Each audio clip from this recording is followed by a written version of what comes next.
రోజుకి 2-3 సార్లు కింది నుంచి పైకి పాలు తీసుకురాలేక నానా అవసరం పడుతున్నాడు.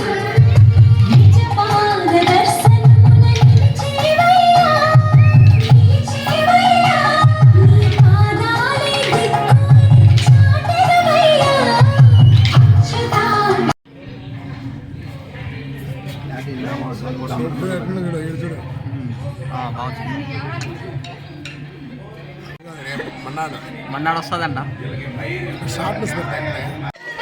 కిరణ్ నీకు పెడతానా